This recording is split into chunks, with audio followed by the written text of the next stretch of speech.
Unsolved Mysteries, 10 Famous Disappearances is written and read by me, Albert Jack.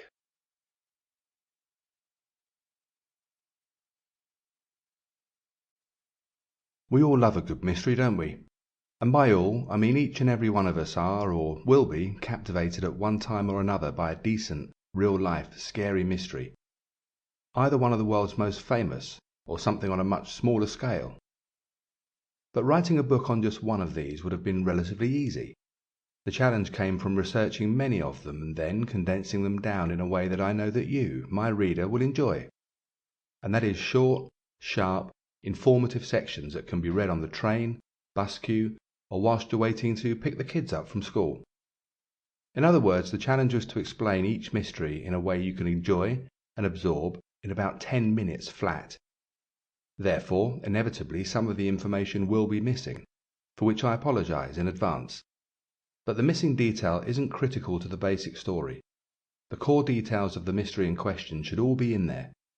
In some cases, such as the chapters on the Bermuda Triangle, UFOs or USOs, there are literally thousands of examples I could have used, of course, but in each case I've kept them down just to a handful. And this brings me to an important point. Given that I am a fan of the unknown and the unexplained, I have not set out to be a mystery buster in this series. Instead, I just wanted to tell the story, reveal some little-known detail, and offer a rational explanation wherever I could. I wanted to provoke a bit of thought and conversation, but leave you to decide the answers for yourselves. Does a story remain a mystery, in your view? Or have you managed to piece together a theory of your own that you can share with friends? Chapter 1. The Mysterious Disappearance of the Lighthouse Keepers of Alien Moor. What drove 3 experienced lighthouse keepers to abandon their post one calm day? It was a cold and gloomy afternoon on the Isle of Lewis, and the watchman strained to see the Alien Moor lighthouse located on one of the Flannan Islands through the mist and rain. Situated on a major shipping route between Britain, Europe and North America, the rocky Flannans had been responsible for so many shipwrecks over the centuries that the Northern Lighthouse Board had finally decided to build a lighthouse there to warn sailors of the peril. It had taken 4 long years to build, but on 16th of December 1900, just a week after construction had been completed, a report came that the light had gone out. Roderick Mackenzie, a local gamekeeper, had been appointed as lighthouse watchman, and his duty was to alert the authorities if he was unable to see the light. He noted in his logbook that the light had not been visible at all between the 8th and the 12th of December. He was so concerned, in fact, that he enlisted the help of all the villagers to take it in turns to watch out for the light, until it was finally seen again on the afternoon of the 12th of December. But when another 4 days went by, and the light failed to appear yet again, Mackenzie alerted assistant keeper Joseph Moore. Moore stood on the seafront at Loch Rogue on the Isle of Lewis and stared west into the gloom, looking for the smallest flicker of light, but he also saw nothing.